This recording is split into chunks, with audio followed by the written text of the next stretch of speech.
My sister's wedding was full of surprises. The groom was none other than my ex-husband. She took the mic and smiled proudly. He divorced my sister just to marry me. My parents beamed with joy as the room erupted in applause. But the moment I stood up for my speech, my sister's smile faded, and her face turned pale. By the window of her office overlooking Manhattan's skyscrapers, Caroline Williams was making final adjustments to her presentation before the upcoming deadline. Her slender, refined fingers danced lightly across the keyboard. She had made a name for herself as a shrewd marketing director at one of New York's leading advertising agencies. Her perfect bob haircut and intellectual-looking glasses seemed to reflect her sharp judgment and insight. "Caroline, that's a brilliant proposal. The client is going to love it," said her boss James, patting her shoulder. Caroline was always valued and respected at work. However, away from the office, her expression carried a deep shadow. Especially when family topics came up, her eyes would momentarily cloud over. 5 years ago, she had divorced Nathan Foster, an obstetrician. The official reason was because Caroline couldn't have children. These words followed her like a curse at every family gathering. "Carol, if only you had tried a little harder. You were married to a doctor. Why didn't you get proper treatment? Such a shame you couldn't continue the family line." Her mother Eleanor's words were always accusatory. Eleanor had dedicated her life to building the perfect family, and Caroline's failure had deeply wounded her pride. Her father Henry was the same. A successful architect, he was extremely afraid of exposing the family's flaws to the world. "Look, see what a wonderful boyfriend Vanessa has brought? She'll certainly give us adorable grandchildren." Every time Eleanor spoke like this at family gatherings, Caroline struggled desperately to maintain her smile. Her sister Vanessa worked as a nurse at the same hospital and, as a former colleague of Nathan's, had always been doted on by their parents as the perfect daughter. "Aren't you coming to the next family trip?" Vanessa's voice dripped with artificial concern. Everyone feels uncomfortable with someone who doesn't have children. If it were me, I could have had healthy children.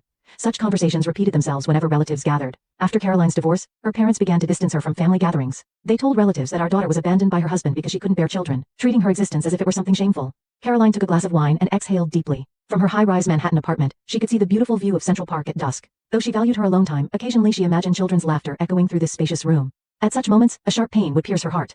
"You are not defective." She could almost hear her late grandmother Rose whisper in her ear. Her grandmother had been the only one in the family who loved and understood Caroline unconditionally. Keeping her grandmother's parting words close to her heart, "Value your family, but value yourself too," she had endured all this time. The phone rang, pulling Caroline from her thoughts. The display showed Mom. After a moment's hesitation, she took a deep breath and answered. "Caroline, I have news for you." Her mother's voice was unusually excited. "Vanessa is engaged. Isn't that wonderful? Congratulations, Mom." "And to Vanessa too," Caroline said, controlling her emotions. "The wedding is next month. Of course, you must come," Eleanor continued. "But do try not to stand out. This day is about Vanessa." After a moment of silence, Caroline quietly replied, "I understand, Mom." After hanging up, she stood by the window, gazing at the night view. No matter how much it hurt, to honor her grandmother's words, she had decided to attend the family event. The banquet hall of the Grand Riverside, a luxury hotel in the New York suburbs, was decorated with roses and white ribbons. Several chandeliers hung from the ceiling, casting a soft light that enveloped the entire room in an elegant atmosphere. 50 guests were already seated, in the midst of Vanessa and Nathan's wedding ceremony. Caroline was seated at the very edge of the family section. Following her mother's instruction to why not stand out, she wore a pale gray dress and tried her best not to attract attention. Still, her dignified presence occasionally drew glances from relatives around her. "You look pale, are you all right?" Aunt Martha approached her. Her words carried more curiosity than concern. "Yes, I'm fine," Caroline smiled gently. "It's a lovely ceremony." Truthfully, her heart was in turmoil. Vanessa radiant in her designer white dress, beaming with joy. And beside her stood Nathan, the man who was once her husband. Watching them pledge their love to each other was more painful than she had expected. The ceremony proceeded perfectly. Vanessa and Nathan solemnly exchanged vows and rings. Caroline quietly observed, remembering her own wedding 5 years ago. Back then, she never imagined a day like this would come. The reception began, and food was served. Relatives were engaged in lively conversation, with occasional bursts of laughter. Only Caroline couldn't blend into the circle. "Carol, could you show a bit more of a smile?" her father Henry said in a low voice. "Everyone thinks you're in a bad mood." Caroline nodded silently and took a sip of champagne. Midway through the reception, the host announced it was time for speeches. First came the parents. Henry and Eleanor stood together on the stage, offering words of blessing for their daughter and new son. "Vanessa, you have always been our pride," Eleanor said, seemingly overcome with emotion. "Nathan, we couldn't be happier to welcome you into our family." Next, friends gave their speeches, and the venue was filled with a warm atmosphere. Then suddenly, Vanessa stood up and took the microphone from the host. "Everyone, thank you for coming today." Her voice echoed throughout the hall. "Since this is a special day, I want to share the truth with all of you." Caroline felt uneasy, her spine freezing. Vanessa's eyes turned briefly toward her. "Actually, Nathan divorced my sister to marry me," Vanessa proudly declared. The venue buzzed with murmurs. "He wanted a real family. He believed that with me he could build the home he desired." Caroline felt the blood drain from her face. In front of her, and in front of 50 people, her sister was exposing the truth about her divorce. The hall fell silent for a moment, then gradually, applause began to rise. "Good for you, finally found true happiness," a relative called out to Nathan. "God had a wonderful plan," Eleanor said joyfully, holding Vanessa's hand. "You two were destined from the beginning." While the atmosphere in the venue overflowed with blessings, only the area around Caroline's seat remained cold. She sat motionless, only her hand holding the glass trembled slightly. She closed her eyes, desperately holding back tears rolling down her cheeks. At that moment the host's voice resonated. "Now, let's hear a few words from the sister of the bride." Caroline's eyes widened at the sudden invitation. The venue fell silent, and all eyes turned to her. The color drained from Vanessa's face, and she hurriedly tried to stop it. "No, my sister has nothing to say." But it was too late. The guests were looking at Caroline with expectation and curiosity. She took a deep breath and slowly stood up. Feeling her legs trembling, she walked with dignity toward the stage. Seeing this, Vanessa's smile froze. Nathan was visibly disturbed, gripping his chair's armrest tightly. Her parents also changed color, exchanging anxious glances. Caroline stood on the stage and took the microphone. The venue was deathly quiet. With a gentle smile she began her speech. "Congratulations on your marriage, Vanessa and Nathan. Her voice was calm. It is an honor to be present on my sister's happy day. There was a relieved sigh from the audience. Vanessa and Nathan slightly relaxed their tension, and her parents showed expressions of relief. Caroline continued. My sister and I have shared many memories since we were little. Vanessa has always been the pride of our parents, and today, she has taken the first step toward creating a new family. She paused and looked around the room. Then, suddenly, she changed her tone. But it seems today is a day for truth. Vanessa audibly gasped. Nathan leaned forward, and her parents hurriedly tried to stand up. Actually, Caroline took out a folder from her black clutch bag. At that moment, Vanessa's face turned ashen, and Nathan tried to rise from his seat. Her parents were desperate to stop her, but Caroline's determination was firm. As she opened the folder and was about to take out its contents, the lights in the hall flickered momentarily, and the scene went dark. 2 weeks before the wedding, Caroline was working late in her Manhattan office. With an upcoming presentation for a new client, she was immersed in fine-tuning the details. Outside it was already dark, and while looking at her reflection in the window, she sighed. Since receiving the invitation to her sister's wedding, her heart had been unsettled. Her smartphone vibrated, and the screen showed a call from an unknown number. Normally she would ignore it, but thinking it might be work-related, she answered. Hello, Caroline Williams speaking. Caroline? It's Margaret Dawson. Remember me? She searched her memory for a moment. The name Margaret Dawson was certainly familiar, an administrator at the hospital where Nathan worked. During her marriage, she had met this woman several times at hospital events. Yes, of course I remember. Margaret, what is it? I want to talk to you in person. Margaret's voice had urgency. There's something you should know. Something very important. Has something happened? I can't say over the phone. Do you have time tomorrow afternoon? Could we meet at Café Lumière in Midtown? Caroline checked her schedule and found an opening. 3 works for me, thank you. Please come. This information is important for you. After the call ended, Caroline finished her remaining work with a mix of anxiety and curiosity. She couldn't imagine what Margaret wanted to discuss. The next afternoon, Caroline sat at a quiet corner table in Café Lumière. From her window seat, she could see busy people passing by. The door opened, and Margaret entered. In her early 50s, she appeared a bit older than Caroline remembered, but her sharp eyes remained unchanged. Caroline, thank you for coming. Margaret sat down and got straight to the point. I wanted to meet in person because I have something to show you. She took out a brown envelope from her bag. I left the hospital last month. I was tasked with organizing old records before transitioning to a new system, and that's when I found this. What did you Caroline stared at the envelope. Nathan's medical records, Margaret said in a lowered voice. His own. Caroline frowned. Why show me this? Look, Margaret took out documents from the envelope and placed them in front of Caroline. They were medical test results. The date was 11 years ago, 3 years before Caroline and Nathan were married. This is Caroline read through the documents and gasped at their contents. Nathan has severe male infertility, Margaret said quietly. Extremely low sperm count and poor motility. The diagnosis states that natural conception is nearly impossible. Caroline felt something collapse inside her. With trembling hands, she held the documents, reading them over and over. Is this real? Without a doubt. I manage these records, Margaret nodded. And there's something else you should know. Vanessa worked in the department that managed Nathan's medical records. She knew this fact from the beginning. Caroline was speechless. After a long silence, she finally spoke. Why didn't he tell me? Why did he keep blaming me? Male pride, especially as a doctor, Margaret said sadly. What's worse is that he tried to falsify records to hide his condition. Here's the evidence. She produced another document, a copy of an email Nathan had sent to the hospital's IT staff. It requested access restrictions to his medical records and modifications to specific data. I thought something was odd when I saw this. When I investigated, I discovered he was trying to hide the fact of his infertility, Margaret explained quietly. And there's one more thing you should know. Your parents have known about this for 2 years. What? Caroline's voice rose. Vanessa told them. She asked them not to tell my sister and they agreed. I accidentally overheard their conversation. Caroline stared blankly out the window. A feeling of betrayal unlike anything she had ever experienced overwhelmed her. Why are you telling me this now? Before leaving the hospital, I wanted to do the right thing, Margaret said with a serious expression. I've seen you being called a defective and alienated from your family. That's wrong. You deserve to know the truth. The two sat in silence for a long time. The cafe's bustle seemed distant. In Caroline's mind, memories were being reconstructed under a new light. Nathan's strange attitude, Vanessa's meaningful words, her parents' coldness, everything connected. All the evidence is yours? Margaret pushed the envelope toward Caroline. What you do with it is up to you. But I wanted you to know. Caroline accepted the envelope and put it in her bag. Thank you, Margaret. I appreciate your courage. After leaving the cafe, Caroline sat on a park bench, almost overwhelmed by intense emotions, anger, sadness, the pain of betrayal, and a strange sense of liberation. The people who had called her defective, alienated her from family, and torn her heart apart, had actually known the truth all along while continuing to blame her. That night Caroline called her friend Laura and confided everything. Unbelievable. Laura's voice was filled with anger. Are you going to the wedding? I don't know, Caroline answered honestly, but I won't remain silent. What will you do? Reveal everything?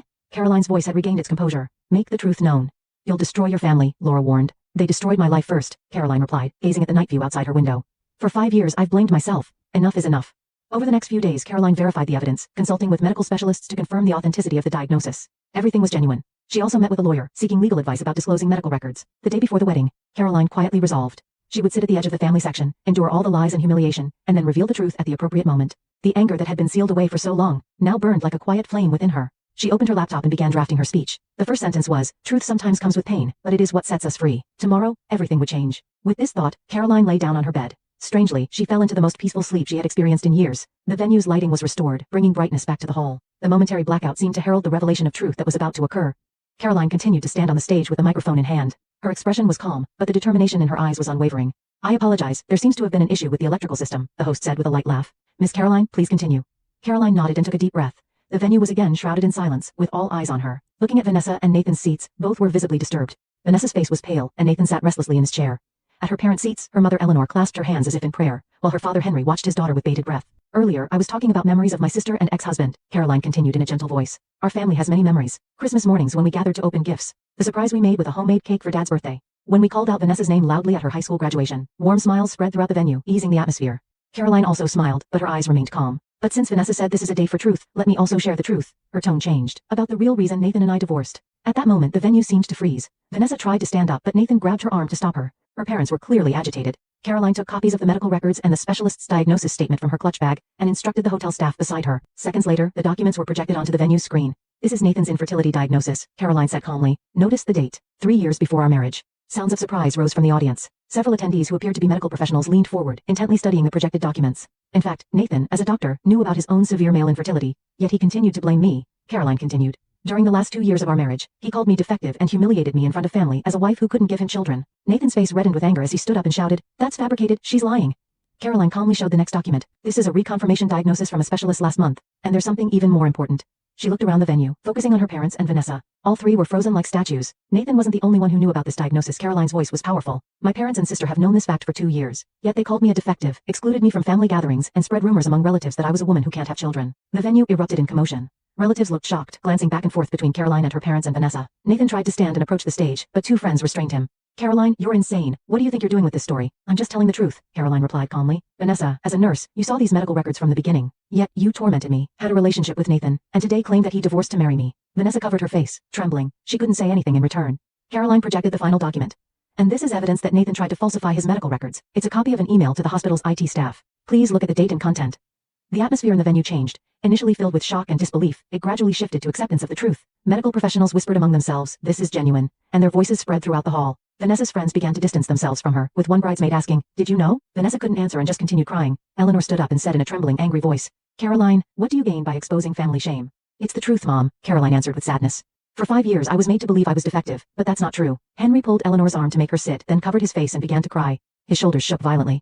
"I came today to say goodbye to my family," Caroline quietly said finally. "Now that I know the truth, there's no place in my life for lies and betrayal. Vanessa, Nathan, walk the path you've chosen, and to my parents, goodbye." She placed the microphone down and descended from the stage with dignity. The venue fell deathly silent, with only the sound of her footsteps echoing.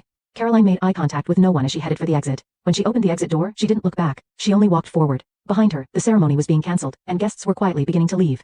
Confusion and shock dominated the venue, and Vanessa's dream of a perfect wedding had collapsed. Outside the hotel, Caroline exhaled deeply. The setting sun illuminated her face, and she felt a sense of freedom for the first time. Before getting into her car parked by the roadside, she looked up at the sky once. "You are not defective." Her late grandmother's words seemed to be carried on the wind. Caroline smiled and started the car's engine. 1 year later, in autumn, in front of an old brick house in Brooklyn, New York, Caroline was unloading luggage from her car. Amidst the golden leaves swirling down from the trees, a gentle smile graced her face. "Emma, could you help me?" Caroline called toward the entrance. A 10-year-old girl came running out and took a paper bag from Caroline's arms. Emma was a lively child with brown curly hair and intelligent eyes, in the final stages of being adopted by Caroline. "Can I take this to my room?" Emma peeked into the bag. "Yes, of course. But have you finished your homework?" "Almost."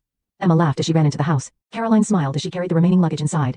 Her life had become completely different from a year ago. After that wedding, she focused on reclaiming her life. With the help of a psychological counselor, she confronted and gradually healed from the pain of years of abuse and isolation from her family. On the living room wall hung a poster for New Beginnings, a support group she had founded for women struggling with infertility issues. Twice a month, she hosted meetings at her home, giving hope and strength to women carrying the same pain. The group's motto, "My worth is not determined by my ability to bear children," resonated with many women. While making coffee in the kitchen, Caroline's eyes fell on a newspaper article. It reported that Nathan Foster had his medical license revoked on suspicion of medical malpractice and record falsification. He was now reportedly working as a pharmaceutical sales representative in Arizona. As for Vanessa, she had disappeared the day after the wedding and quit her job at the hospital. 2 months ago, Caroline heard rumors that she had joined a religious group in Utah. There had been many contacts from her parents. Initially, the messages were full of anger and blame, but gradually they changed to apologies and requests for reconciliation. Caroline chose not to respond to them, focusing instead on her new life. Only her father's letter from last month was kept. "We committed an unforgivable mistake, but I pray that someday you will forgive us." That letter was stored in her desk drawer. Perhaps one day she would read it again, but not yet. "Laura will be here soon." Emma came running down the stairs. "Thank you, honey," Caroline smiled. Her friend Laura had been her greatest support. Through the chaotic days after the wedding, and the complex process of adoption, Laura had been by her side throughout. Today was Sunday, and they planned to have a picnic at a nearby park. Caroline looked out the window. The sky was clear and blue. She took a deep breath. "Truth sometimes brings pain, but it has set me free." Every morning she repeated these words to herself in front of the mirror, and now, they were no longer just words of comfort, but had become the truth of her life. The doorbell rang, and Emma gave a joyful cry. Caroline set down her mug and went to the door. When she opened it, Laura stood there with a warm smile. "Ready? It's a beautiful day," Laura said. "Yes, a perfect day," Caroline replied with a smile. The 2 women and Emma left the house together. Walking down the street, Caroline put her arm around Emma's shoulders. They were a new family. Though not connected by blood, they were bound by love and truth. Caroline looked up at the sky and spoke to her late grandmother in her heart. "I'm all right. I'm cherishing both myself and my family." The autumn wind danced around them, heralding the beginning of a new season. The wounds were healing, and Caroline's life was now shaped by her own choices and truth. It was the path to genuine happiness that she had sought for so long.